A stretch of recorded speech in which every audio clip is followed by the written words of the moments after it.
Eileo guys, and welcome back. In today's video though is hopefully the start of a new series which I will refer to as skills, builds, and then team composition. So without further ado, let's go ahead and get this party started here. Alright, so we can see right here for the first video is going to have to be Magis. You could call him Magis as well, but when I see the name Magis I always think of magic, aka Magis, and not magic because that sounds weird, just to call him Magis. But anyways, let's go over his skills first, and then as I said before, we'll talk about builds for him, and then also team compositions. Now keep in mind that since this is the first video and the game is still in soft launch, all of this information could change and could definitely be improved on as we go forward here. But let's take a look at his skills first, since there's 4 in total due to him being an epic type. Obviously the epic units and higher do have more skill slots than the other units, which is why I recommend you do not invest too much into 3-star units and instead focus on 4-star units and above here. So for his first skill over here, which is Precise Instrument, he deals 160% of his attack damage to a single enemy and reduces their AP by 15%. Now AP, from my understanding, is just like their attack gauge, so obviously it kind of stalls them a little bit. And we can see here with scrolls, which I will just refer to as books because it's the same thing, I just call them skill books instead of skill scrolls. At level 5 there is additional damage added to it, but we know that Magis isn't really a damage dealer, so obviously if you could prevent the game from rolling into these stats, that would be great, but you once again have no control over that. For his second skill though, Benevolence, this is an active skill with a 5-turn cooldown. That is a yikers, but it restores HP by 7% of max HP for an ally and then another 2 random allies, and grants them a layer of heal for 2 rounds. And then we can see over here with heal, it restores self HP by 5% of max HP each round before action, meaning that once he heals someone up, which is super duper great, 2 other random allies also get stacks of heal on them, healing for 10% of their own maximum HP over 2 rounds. But I mean, obviously getting this fully booked up just drops it down to 3 turns, which is a lot more manageable, meaning once again you're going to get a lot more heals off on him. His passive, Bloom of Life though, when Magis releases a skill, he has a 60% chance to grant himself a layer of heal for 2 rounds. Once again, this is kind of going back to just making him a more sustainable character.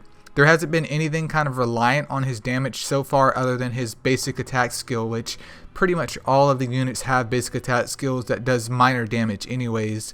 But we can see with this fully booked up at level 5, this goes to 100% chance. So he's healing himself for 10% of his own max HP every 2 rounds. That is pretty huge if you think about that, especially when you consider other units that can also heal.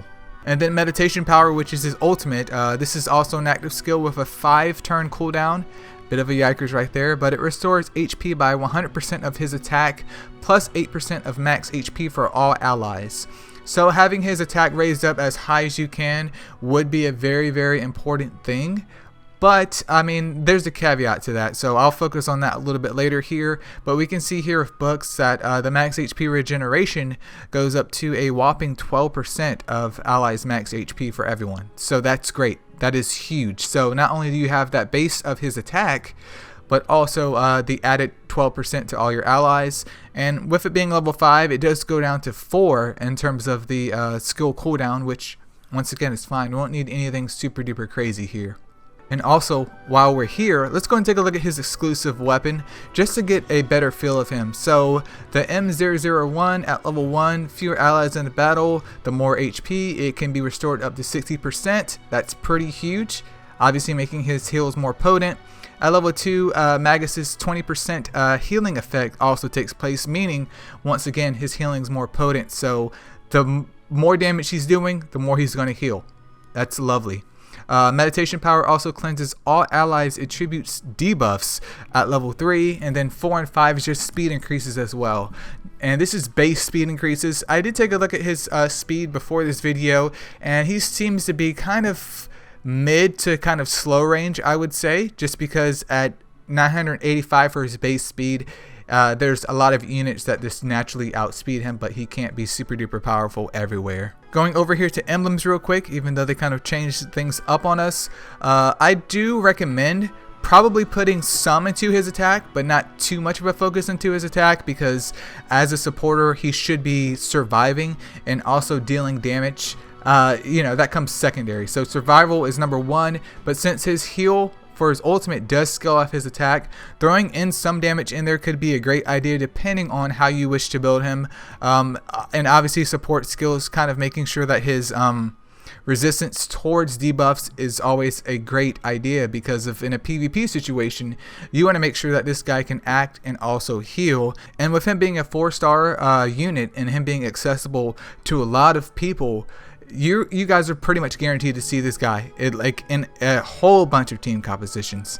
But next, let me go over here to equipment so we can talk about builds real quick. Now, I did a test right before this video of checking out if the double healing set would stack, and apparently it does.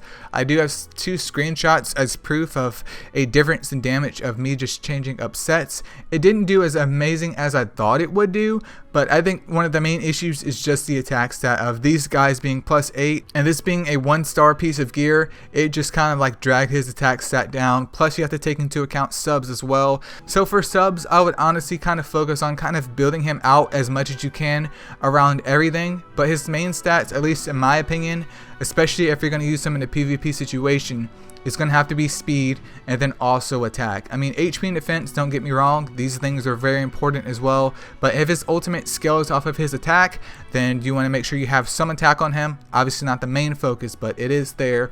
And speed also can kind of help him get a higher hand in terms of turns versus whatever unit that you may be facing. Other than that though, I mean, you could give him defense, but I don't really see any benefits to that. So I would honestly recommend for newer players, even though I'm a newer player telling you guys this, would be something that boosts up his healing for now, just to make his healing more potent, or as potent as it can be. And then later on in the game, there's also a holy set and then the first aid set as well, which not only gives him a boost in his base HP, I want to say by like 10%, but also gives you the addition of the healing effect, just like the healing set does. And then the first aid set also adds in speed as well, and I believe there's also some effect resistance. So going for those sets kind of in game or mid game would definitely be the play of the game, at least in one man's opinion here. I obviously don't own all of these units, so I can't just throw them willy-nilly into a team and show you guys in a PvE or a PvP situation, but from what I can analyze, at least through the gallery of potential units that may be helpful for a Magis type composition, especially in a PvP situation, is going to be units like Eden. There's also Obero, who is a nuker, so if you guys haven't checked out my beginner's guide yet, feel free to check that out. You can obviously replace Obero with any nuker in the game, and he's honestly just a big staple in my PvE party at this point in time, and also PvP in terms of attack. But I could see him later in the future also being part of PvP defense, which is what I see actually right now, just because his healing is very potent at this point in time for everyone, and he's just easily accessible. There's also other units like Luna, there's Gru, there's Fiona, and there's also Fegan, which I'll include kind of screenshots of all of these other units that I kind of took a look at as well, that could be very helpful. But what really makes Magis shine, especially in a PvP situation, is him being paired up with other supporters that can either heal, or him being paired up with either tanks. And I mean, you could also do DPS in a PvE environment, but for PvP, I would probably focus more so on the tanks, which is also known as defenders and supporters. If you have a secondary healer to pair up alongside him, like I said before, of Eden, that's going to be super duper helpful. And then if you have other units that can provide shields and cleanse debuffs and also kind of boost up everyone's speed, if that's an actual thing in the game, he's going to be very, very incredible and a big old F word to fight.